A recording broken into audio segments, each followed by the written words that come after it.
A fact about the Texans that might blow your mind. The Texans could be losing some very important pieces you might not know about, plus how CJ Stroud's hair. Let's go.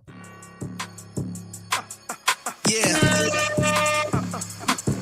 Yeah.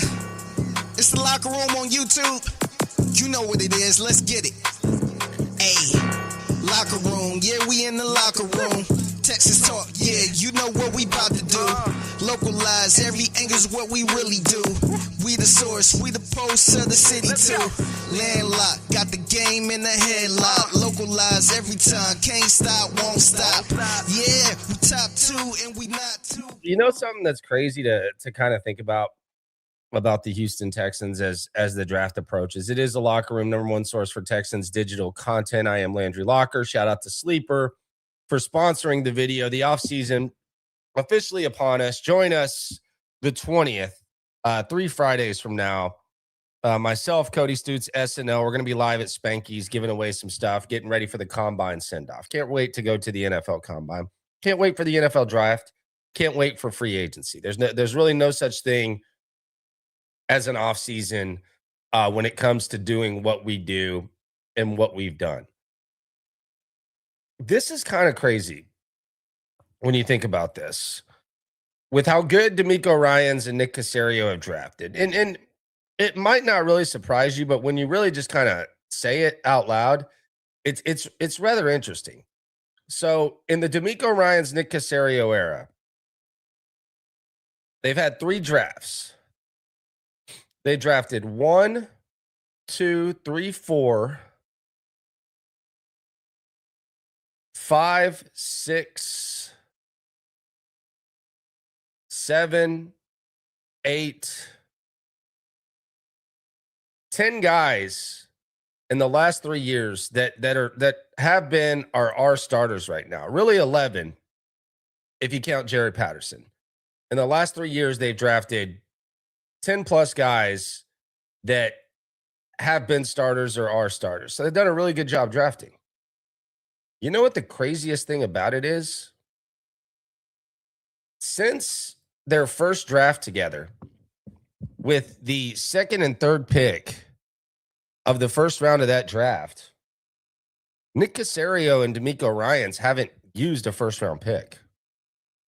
The only 2 first-round picks that Nick Caserio and DeMeco Ryans have ever made were CJ Stroud and Will Anderson. Outside of that, they haven't used a first-round pick, which is rather astonishing. Now, a lot of that is strategic because they've been able to trade back. They've been able to add Stephon Diggs. They've been able to stockpile picks. And a lot of that is strategic.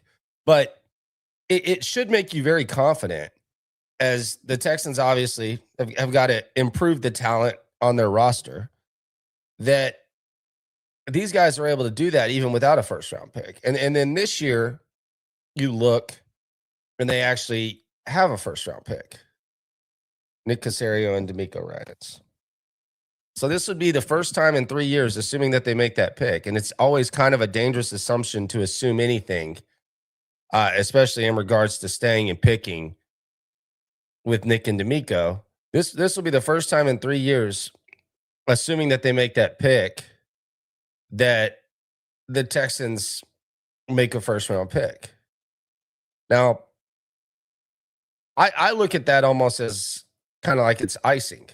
I think you can kind of swing for the fences in the first round. And the guys that I'm looking at, I saw this on the Sleeper, and shout out to Sleeper for sponsoring the video. Download the Sleeper app, $20. If you want to follow my picks, just put 20 in, follow the pick, and we'll see what happens. But Sleeper put up a mock draft, and they had in their mock, and we'll start doing mocks sooner rather than later. I usually wait till after the Super Bowl. I think Stoots is already mocking. But they had Sonny Styles, the linebacker out of Ohio State, falling to 24. And they had the Texans taking Lee Hunter, who's been my guy. And that's a DT and an LB. And I actually think those are the two guys that could be the best at their position that could make the superpower even more super. I'm actually a fan of each of those guys, and I would like that possibility happening. It was interesting that happened with Sleeper. I promise I had nothing to do with that. But that would be my dream right there. Either Hunter or Styles, and then do what you do in the second round, fill your needs, and do what we've become used to. But I do think that is a little bit fascinating to see that the only 2 first-round picks that the Texans have made have been Will Anderson and CJ Stroud. It's fascinating to me. Maybe not to y'all. That's kind of fascinating to me. Now, we're starting to get some whispers that some of the unsung heroes on this staff could be leaving the Texans maybe in the very, very near future. Albert Breer was the first with this. Albert Breer brought up a couple of names. This was him. He was on in Phoenix. And this was what the Phoenix Cardinals podcast. This was Albert Breer first bringing up the possibility of the Texans losing a guy who's very important to one of the most crucial position groups on the team, and probably more important than we know when it comes to DeMeco. There are some names on the Texans staff that you guys should keep an eye on. Okay. Corey Unlin's one who has been on the doorstep of being, a coordinator before. There are a couple guys in the Texans staff that I think are going to get opportunities based on how the Texans played last year. Dino Vasso is sorry about that, the secondary coach with Houston, but he would be another name to watch. So Dino Vasso and Unlind is who Albert Breer brings up. And I want to focus a little bit on Dino. By the way, this was on the Albert Breer interview was on, let's see. So they posted this on February 3rd at 8:24.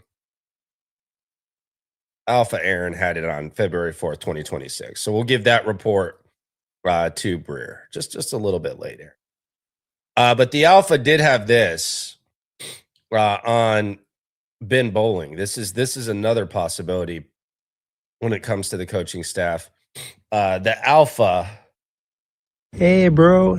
Alpha Aaron here. It says Ben Bowling, the Texans assistant linebackers coach, interviewed for the Jets linebacker coach vacancy per league source Thursday for the same position with the Chargers. And then he mentions players and all that type of stuff. So the Texans coaching staff could be, there could be some coaches getting taken away sooner rather than later. The two guys that I think that we need to keep an eye on are Dino Vasso and Rod Wright.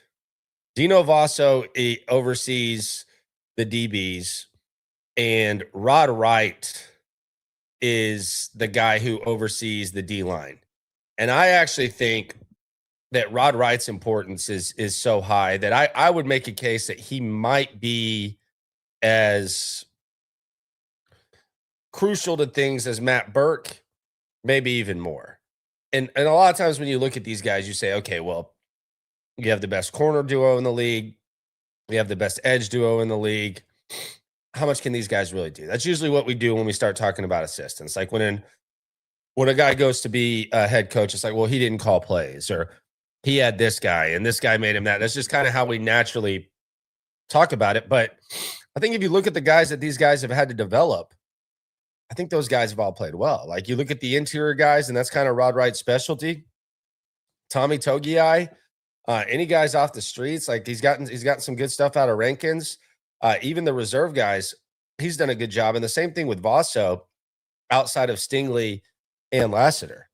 I think that they've both done a really good job with that. I also kind of respect these guys' grinds. And I find this a little bit interesting because if you just look at the grinds that these guys have gone through, and that's typically what you do when a coach happens. I know you don't use Wikipedia for everything, but if a lot of times you do when you're trying to look at someone's history, like you just look at what Rod Wright and Dino Vasso's grinds have been and how long they've been at it, how they've been coaching. Like there are no shortcuts with what these guys have gone through. Rod Wright, just look at this. Look at everything that Rod Wright has done. So as soon as he quit playing, he went to Texas for 4 years, and he was a student assistant and defensive special assistant. So he learned under that. Then he went to Sam Houston State. He was a D-line coach. Then he went to East Carolina. He was a D-line coach. UTSA, he was there for 2 years. He was a D-line coach. He worked his way up to being a run game coordinator. Stayed at UTSA. He was a co-defensive coordinator and a D-line coach. Then he went to the U for a year. He was a DN coach. Then he came to the Texans. He was the assistant D-line coach. In the last 2 years, he's been the D-line coach. This guy's been coaching for 15 years. Rod Wright, 41 years old. He's been coaching for 15 years. He's already got 15 years of experience. That is like there are no corners cut there when it comes to Rod Wright. Then you look at Dino Vasso. It's kind of similar. So Dino Vasso, you look at his background. He was an offensive intern at Temple in 2011, then a grad assistant at Missouri in 2012, Chiefs coaching assistant 2013 through 15, so he's learning the game. Then Philly, 16 to 19, which is pretty important. They did win a Super Bowl, so it was under Peterson. Then an assistant coordinator defense. Then he comes to the Texans. He's been here from 2021 to now. And just like Rod Wright, he's been the position coach for the last 2 years. So both these guys have been on the grind. And I think they're really, really good coaches. Like we talk about Gerard Johnson, and Gerard Johnson has gotten a lot of attention. And we've talked about Gerard, and some people don't understand why exactly is, Gerard still here. If CJ hasn't progressed, why is the QB coach still here? Like the offensive line coach got fired. Why is the QB coach still here? I don't know. I really don't know the answer to that, but it just kind of is what it is. But you look at Gerard's experience compared to theirs, and maybe this is just the beginning of Gerard having to really go through some coaching adversity, but he was coaching camps. I know he was selling hats too. He was a weekly guest on the radio show that I used to do. But he does have a playing history, and I saw someone said, yeah, he's a former NFL quarterback. He was never on an active roster. He never took a snap beyond practice squad.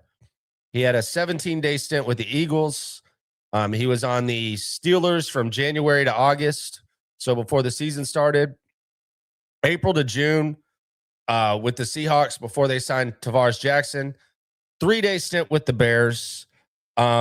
Then later in the month, he had a 15-day stint with the Bears. Then he had a 7-day stint with the Bears. And then he spent a week on the Ravens practice squad, and he had 2 days on the Cowboys practice squad.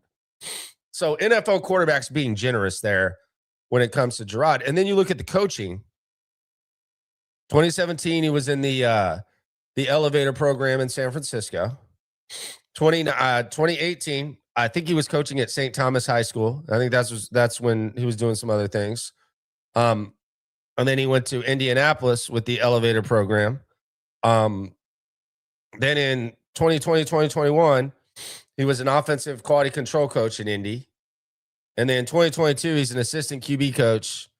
And then in a matter of 5-6 years, he's a QB coach for the Texans. He's been doing it for 3 years. So it took Rod Wright and Dino 12 years to become position coaches. It took Gerard Johnson like 4 with the elevation to be able to get where he got with CJ Stroud. So I do find that a little bit interesting. I bring that up, but I don't think that there's like a right or wrong way to figure out coaching. I always hear the word qualified and stuff like that. I don't know what that means. I think you can have unique experience to getting a gig.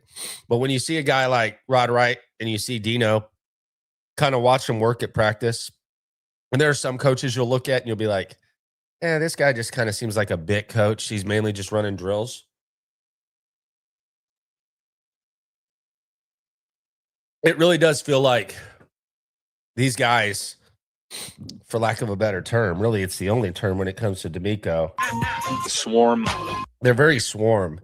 And when you look at their background and you look at how long they've been at it, and despite the fact they're guys in their 30s, early 40s in Rod's case, they've just been grinding for a long time. And it's very easy to root for them. And I think they're important pieces. So I'm rooting for them. I don't know if Rod is going to get one. I could see Dino getting a gig. And then and it'll be interesting to see how DeMeco kind of fills it. But it's kind of the opposite of the offense. Now, Nick Caley has that, but the Gerard Johnson experience, I think, is pretty damn interesting. The worst quote that Nick Caserio has ever had when it comes to the draft was that he doesn't know what drafting for need was. I have actually pulled this quote up. This was his response to Jonathan Alexander. This was Nick Caserio saying that he had no idea what drafting for need was. This whole concept of drafting for need, honest to God, I don't even know what it means. I mean, what does it mean? If someone could tell me that, I'd love to hear it, but we don't look at it that way. We need to keep drafting good people, good football players that are going to enhance the overall culture of our building, and we're not going to stray from that. That was embarrassing. You don't know what drafting for need means? You're a smart guy, man. You might not do it. It might not be something or a philosophy that you practice. You don't know what it means, though, Nick. You know every business term in the world. You don't know what drafting for need means? Come on, brother. You know that. That's just one of the goofiest things that I've heard. On the chat, El Mario says, if Nick C don't draft offensive needs this year, I want him out. We've been stacking on defense heavy these last 3 years. That's actually not true. Last year was very offensive heavy. You drafted 2 receivers, you drafted a starting left tackle, and you drafted Woody Marks. So that's last year was offensive heavy. Now, the investment is a little bit skewed in the defensive way, but they actually did draft offense last year. I thought they did an okay job. Now, these guys are going to have to develop. There weren't like massive splashes. I think you got probably as much out of Woody Marks as you could have hoped for. I think Higgins was up and down, especially with CJ. Noel, you never really saw. Kind of felt like Kirk was in the way. Ursary gave you pretty much everything you could have hoped for a young tackle. But they definitely they definitely drafted offense last year. Now, they probably need to do better on the offensive line, I would say.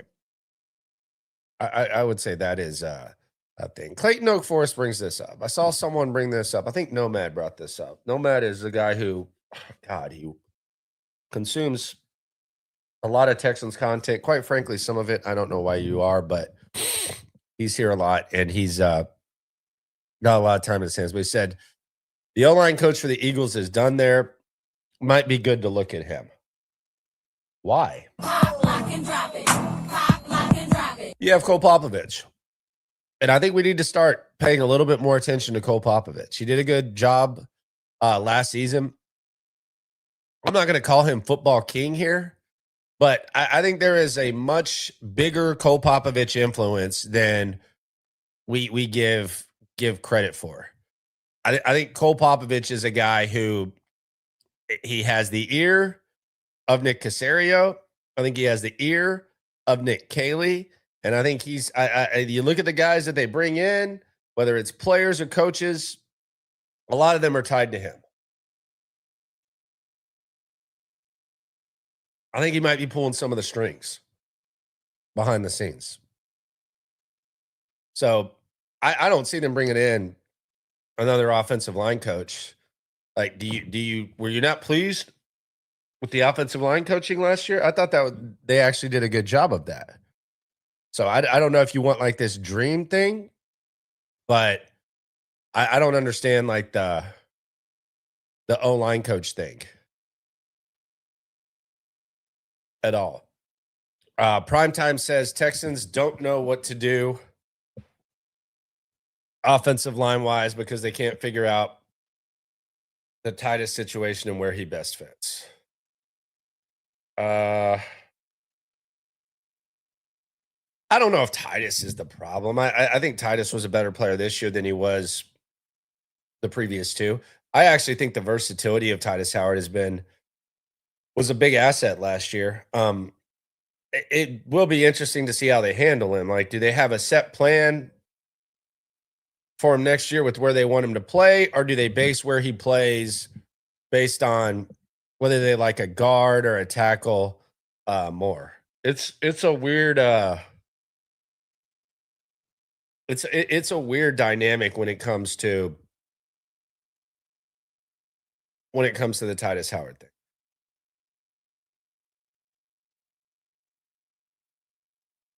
So the CJ Stroud, the hair thing got a lot of attention.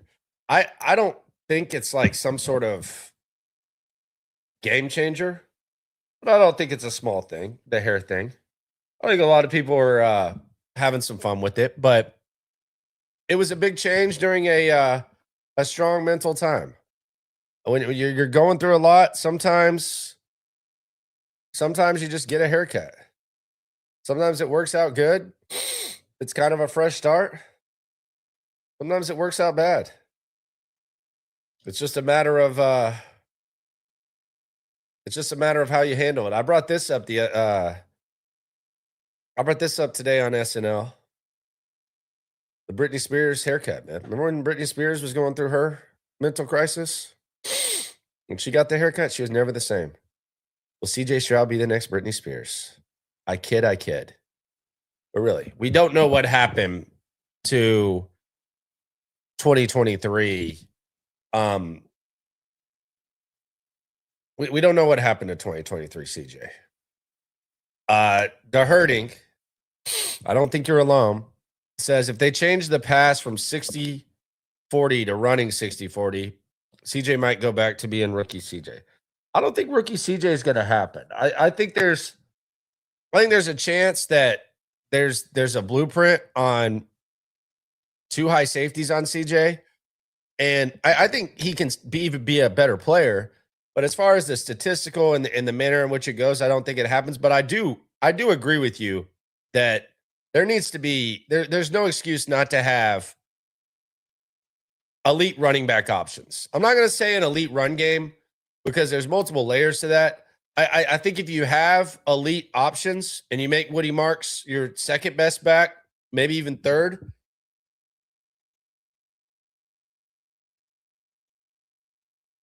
with an increase to throw him the football, then I think you might have something going. But I don't know that we're going to see 2023 CJ. I think that's a lot to ask. It's been 2 years. So, yeah, that would be great. But why should we feel like that's going to happen? But I 100% agree with you on the RB thing for sure. Bubba Homeschool says draft 3 O-line and 2 power RBs. Trade our first and Schultz for a real tight end if Sadiq is gone at 28. Yeah, you're playing Madden, brother. You're playing Madden, and you got that bong. High-grade marijuana called Kush on the I streets. think the door is about to get knocked on, and the RA is going to come up there and say, is someone smoking in there? Not speaking from personal experience. Christian says, I've been watching a combination of you, Cody, and now the collective for every day for about a year and a half straight now. Am I too invested? No, you're informed. You're informed about the team. That's the best array of information that you can have when it comes to the team. Me and Stoots individually and collectively, and then mix in a little Sean Pendergast and Reginald Atatula. And that just means you're informed. If you need a little bit more, I would say the 4 hours of Seth and Sean when they talk Texans on 610, I think that can help you too. But no, you're just informed. Mr. 915G Rex.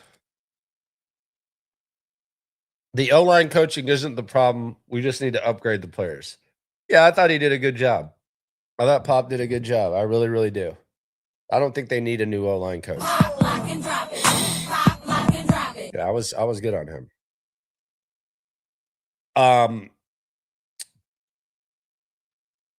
Abrams says he's on that high grade, or you're saying I am? You or me or both? Which one are we talking about? A, B, or C?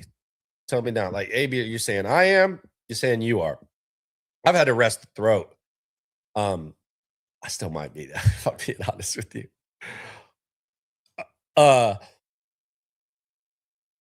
Ben says you're looking at defense in the first round.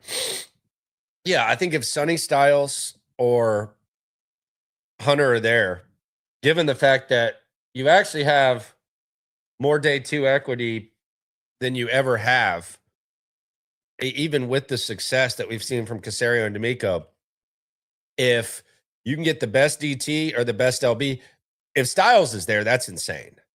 If Styles is there, Styles might be better than Aziz immediately. I would actually be kind of shocked if Styles is there. But yeah, if you can get the best linebacker and the best DT, I think it makes your football team better immediately. And then after this season, this upcoming season, you're not going to have any DTs under contract, at least with how things are set up right now. And you're also not going to have any linebackers, depending on what happens with Toto and Aziz in the offseason. So, yeah, swing for the fences. It's lining up to be the third pick that you made. So, yeah, you make that happen. ZarTX says Nick likes to trade back because he has players graded in groups. Well, if several players have the same grade, why can't that you draft the one where your team's the weakest? That's drafting for need. That was so dumb. Not by you, by him. Like, I don't know what draft for need. Like, everybody has players graded. His trades don't make sense. There's not much method to the madness, but that was just a wise ass display by him. Didn't really make a lot of sense. I have no idea what he was talking about.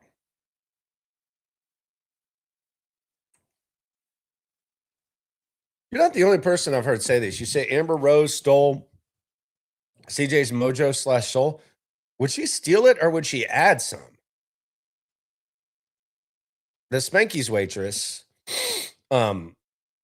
she dates chicks. One of them, our girl, up there. And shout out to Spanky's. We'll see you there the 20th. But man, she said Amber Rose is like number one. I was like Amber Rose or who was the other girl that Deshaun? Oh yeah, Mia Khalifa. I was like Amber Rose or Mia Khalifa. She's like Amber Rose over everybody, and I was like, damn, okay. I didn't know it was like that. So I keep hearing about like an Amber Rose curse. Is there a curse? I thought she was like the opposite of the Kardashians. Like Wiz Khalifa was one of the biggest hip hop stars in the game when he was dating Amber Rose. It's when they broke up is when he fell off. Kanye was bursting on the scene when he was with Amber Rose. 21 Savage was that dude when he was with Amber Rose. And then he kind of fell off. I think he got exposed as being British or something like that. So I don't think there's an Amber Rose curse. I thought it was the opposite. I thought we should have 2 Super Bowls by now, if that was the case. I don't know if Amber's the one that you can blame. If the Kardashian is there, if the Kardashian thing was going on, then maybe. But I thought Amber was the opposite. Spanky's 3 o'clock always. 4 o'clock live, 3 o'clock always. On the 20th. Yeah, I don't think there's no Amber Rose curse.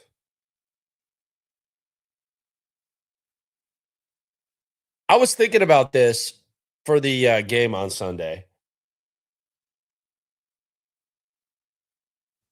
Someone asked if I'm getting sick. No, I've been sick. I think I'm getting over it. I think I'm going to be able to sleep today.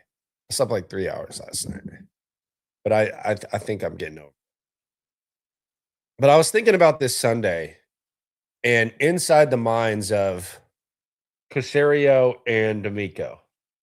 And I want to play a little game. How are they going to watch this game? I feel like DeMeco's going to watch this game. I think he wants Kubiak's son to win. I'm certain that he wanted Kubiak's son on the staff with Slowick. They just kind of botched that, and he got a better opportunity in San Francisco. I actually got lit and talked to John McClain about that a couple Sundays ago. So I think he's probably going to watch it, and he's probably going to be frustrated watching New England, thinking, damn, we should have beat them. But I bet that he's going to be rooting for Kubiak because Gary's still one of his guys, and he would love Gary's son to get him a Super Bowl before he goes to the Raiders. Where does Caserio fall in this? Because there's like a small controversy in New England. I've just been seeing this on the For You section of X, where I guess Teddy Bruschi was asked, who you rooting for? Do you have a dog in the fight this Sunday? He said, I always root for the Patriots. Patriots all day. Hell yeah, blah, blah, blah. Another Patriot, it slips my mind, was asked it, and he said, yeah, I'm rooting for the Patriots. But then Tom Brady was asked, and Tom Brady said he doesn't care. He kind of stayed like hardo broadcaster type of joint, the Kirk Herbstreit bit. I'm not picking because I'm playing, which is weird because you literally own another team. So like you're like the broadcast integrity. I do think Tom Brady's gotten a lot better, and I think he's actually gotten excellent as an analyst. But like the bit of like integrity kind of goes away when you have ownership in another team. But he basically played hardo, and he said, you know, I don't care who wins, even though I played in New England. I love New England. I don't care who wins. I wonder if Nick Caserio wants the Patriots to win still. Is Nick Caserio still rooting for the Patriots? Surely, right? Like he was there when Vrabel was there at first. Nick Caserio's got to be rooting for the Pats, right? 100%, right? So DeMeco's going for Kubiak because that's his guy. Caserio's got to be going for the Pats, right?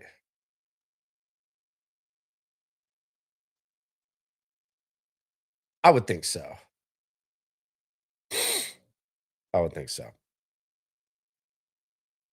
Appreciate everyone for rolling through. We're going to talk about DeMeco's progression tomorrow. Right now, I'm going to chug probably like half a bottle of NyQuil. I'm going to take a nap. I'm going to be on SNL tomorrow at 4. I'm probably going to go on the Sleeper app and fill out picks. You can get a $20 free if you've never played. Do me a favor. If you haven't played, download the Sleeper app. Use the promo code LOCKER, LOCKER. Play the game. $20. I'm going Barner over, and I'm going Travion Henderson over reception. His reception's only at 0.5. So I'm going to take Travion Henderson to have 1 catch, Barner to have 28 yards, $20 to win 40. Remember, if you've never played Sleeper, you get a free $20. So play that, tail it, and you'll have plenty of money in your account just in time for March Madness and everyone else. Download the Sleeper app. Trust me, you won't regret it. It's also the best scoring app in the game. Appreciate y'all for rolling through. Be sure to subscribe. Be sure to like. Be sure to ride along. Be sure to join us at Spanky's. And always remember, when it comes to this Texan stuff, we're all in it together. Bye-bye, peeps. Top 2 and we not too plugged in daily digital on YouTube. We got taste for days, opinions to give, we got takeaways. If it's up, then it's up, we number 1. You don't need to try your luck. Locker room, yeah, we in the locker room. Texas talk, yeah, you know what we about to do. Localize every angle's what we really do. We the source, we the pulse of the city too.